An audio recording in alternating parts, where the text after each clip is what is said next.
Okay, seriously though, there's surely no movie franchise in existence, save maybe Star Wars, that's invited as much passionate and downright insane levels of debate as the MCU. Even a cursory glance online reveals a treasure trove of fan theories about even the most forgettable MCU movies, ranging from the hilariously mundane to the ludicrously grandiose. Yet fans having their outlandish theories about a superhero movie is one thing, but what about when the creative minds behind these films get in on the fun themselves? These 10 theories were mostly suggested by the principal creatives involved with each movie, typically the writers and directors, though occasionally the MCU's resident producer himself, Kevin Feige, chimed in to offer his authoritative perspective. Now, it's important to note that none of these theories are officially 100% canon. Despite being the word of God, most of these filmmakers have stopped short of rubber stamping their theories for sure, allowing them to ambiguously exist in the background without ever needing formal confirmation on screen. So with that in mind, I'm Will for What Culture, and here are 10 MCU theories that come directly from the creators. Number 10, Cap didn't lift Mjolnir to spare Thor's feelings. Avengers: Age of Ultron. One of the MCU's most enduring mysteries has been whether or not Captain America was actually able to lift Thor's hammer Mjolnir or not during Avengers: Age of Ultron's party scene. Though of course we saw Cap finally wield the hammer in Avengers Endgame, fans continue to debate whether Cap truly was worthy back in 2015, given that he was shown slightly shifting the hammer when he attempted to lift it. But the film's writer-director himself, Joss Whedon, offered up his own theory to a fan who asked him for an answer, telling them, quote, "Did he fail or did he stop?" Given that the hammer doesn't work in degrees of worthiness, you can either lift it or you can't, the implication of Whedon's statement is clear, that Cap purposefully feigned an inability to lift Mjolnir in order to spare his pal Thor's feelings. When Thanos was on a warpath in Endgame though, there was no time for such modesty, and Cap finally got to wield the magical hammer, this time to Thor's relief. Number 9, Baby Groot is original Groot's son, Guardians of the Galaxy. James Gunn broke the hearts of fans worldwide when he went to Twitter to decisively explain the mechanics behind Baby Groot's existence. Though most fans simply assumed him to be a regenerated version of the original, mature Groot, Gunn confirmed that Groot from the first movie who sacrificed himself is indeed dead for real, and Baby Groot is effectively his son. To be clear, Baby Groot is not the same as the original, for even though he will presumably end up resembling the fully grown Groot eventually, he possesses none of that Groot's memories. Number 8, Thanos' sword was made by EITRI, Avengers Endgame. One of the few distinct changes evident in Endgame's 2014 version of Thanos is that he carries around a gigantic double-edged sword, which during his battle with Captain America is strong enough to slice chunks out of Cap's vibranium shield, suggesting it's made of unearthly, exotic metal.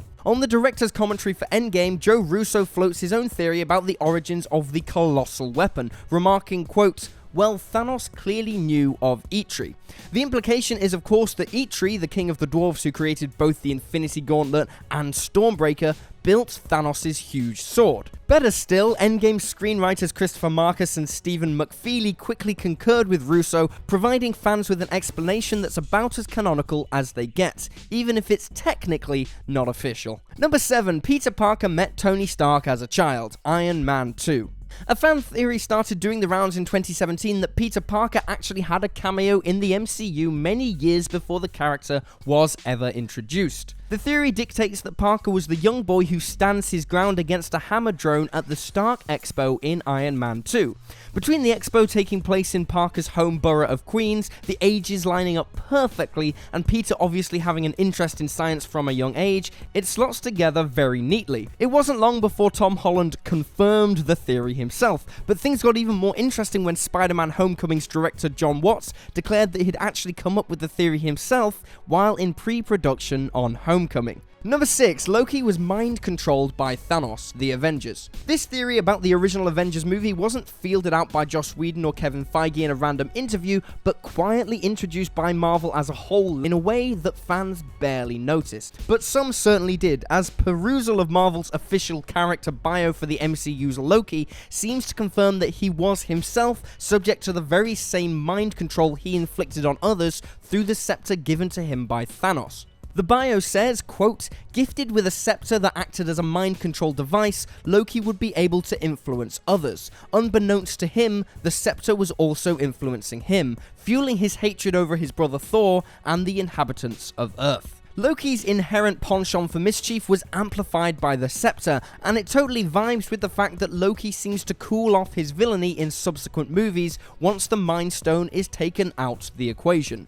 Not all fans are 100% convinced that a listing on a Marvel website counts as canon, as there's little oversight regarding who writes these entries, but it all makes sense in the world, so it's incredibly easy to believe. Number 5, the Hulk wasn't scared of Thanos, he was tired of helping Bruce. Avengers Infinity War. With Bruce Banner suffering through performance issues in Avengers Infinity War, many fans took the Hulk's absence as proof that the big green dude was scared of Thanos after their one-sided fight at the start of the movie, and therefore refused to face him again. But on the director's commentary for Infinity War, Joe Russo, who didn't write the movie, remember, offers up his own thoughts on the Hulk's refusal. Quote, "What makes him unique as a character is there's a host body that is being fought over by two distinct personalities who hate each other, and both want control of the host body. So we thought an interesting direction to take him in is what if Banner, who typically uses the Hulk to solve crisis situations, what if the Hulk were no longer interested in solving those problems for Banner? But I think ultimately what it is that he's tired of playing hero to Bruce Banner." The theory, of course, dovetails quite neatly into Endgame's fusion of Banner and Hulk, where after 18 months in a gamma lab, he's able to put the brains and the brawn together. Number 4, Talos knows about the multiverse, Spider-Man Far From Home. And now for by far the freshest theory on our list, coming to light following the release of Spider-Man Far From Home and the climactic post-credits reveal that Nick Fury and Maria Hill were actually Skrulls, Talos and Soren in disguise respectively. Naturally, the film's treatment of Mysterio seems to imply that the multiverse he and Fury spoke of doesn't actually exist, but director John Watts has a rather different perspective on the matter, and one that revolves entirely around Talos masquerading as Fury. Quote, "I do think about the multiverse thing. People were really excited about it, and we're not saying that there couldn't be a multiverse in this movie. We're saying that what Jake is saying, what Mysterio is saying in the movie, is bullshit. But there's something that I think about is the fact that Nick Fury, who's actually Talos, completely believes this story about the multiverse. It makes me wonder, now this is off the book now, but like, does that mean that Talos is aware of some sort of multiverse? But he seems to accept it. This is of course pure informed conjecture on Watts' part, but the logic tracks pretty solidly that Talos, as Fury, wouldn't blink at the mention of the multiverse if he knew that it did in fact exist.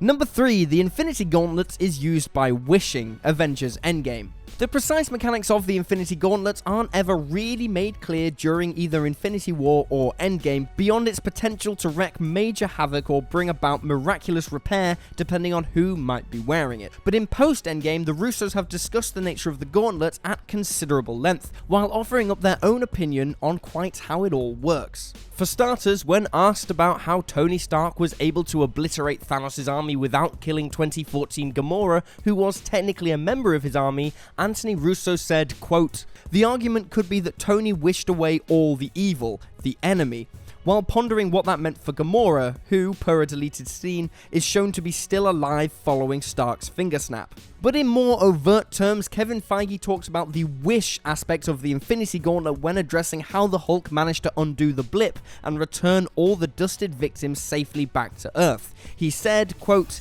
"If people were in an airplane when they were dusted, they didn't return at 35,000 feet. They didn't fall to their deaths because Smart Hulk is smart, and when he snapped, you can wish for whatever you want, and you can wish for everyone to come back safely.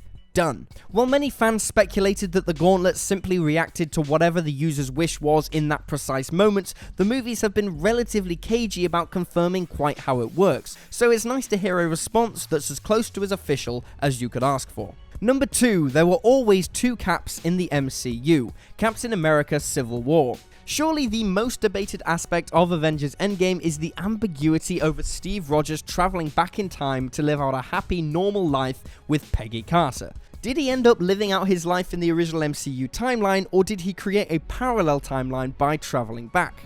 Amusingly, the Russo brothers are completely at odds with screenwriters Marcus and McFeely on this, for while the Russos believe that Cap had to create a new timeline in order to live out his life, the writers have a very distinct theory about how the original timeline could juggle two Captain Americas at once. Quote, "I would like to believe that through some sort of bullshit time loop paradox, throw in the words you use when you're bullshitting science in a movie, some sort of quantum paradox, that there are indeed two Captain Americas in the MCU timeline, that Steve Rogers, who looped back in time, has therefore always been there, and that he's living somewhere else in the movies you're watching. And what I really like to believe is there's an old man sitting in back at Peggy's funeral in Civil War, and that's old Steve Rogers watching young Steve Rogers carry old Steve Rogers' wife up to the front of the church. Can I explain it scientifically?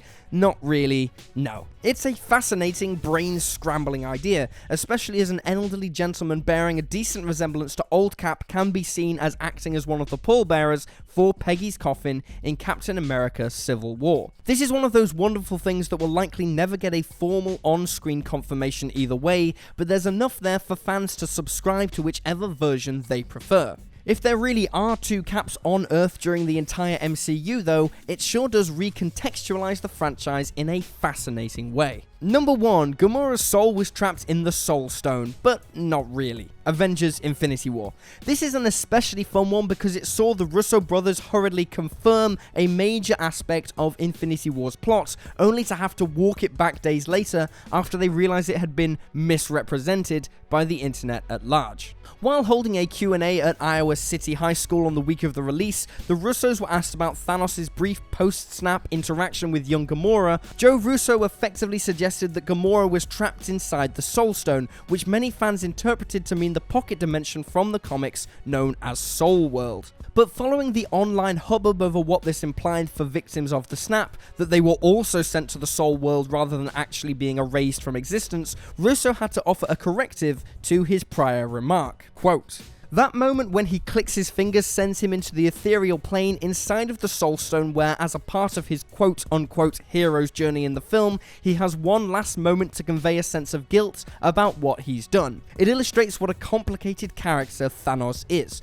So, to clarify, it's a spiritual representation of her, and obviously that's something that the Soul Stone has the power to do. I wouldn't read much more into it beyond that." Basically, Joe Russo opened up a huge unwanted can of worms and then very quickly and succinctly decided to close said can, even if many fans had already run away with the original theory and didn't even see his retraction.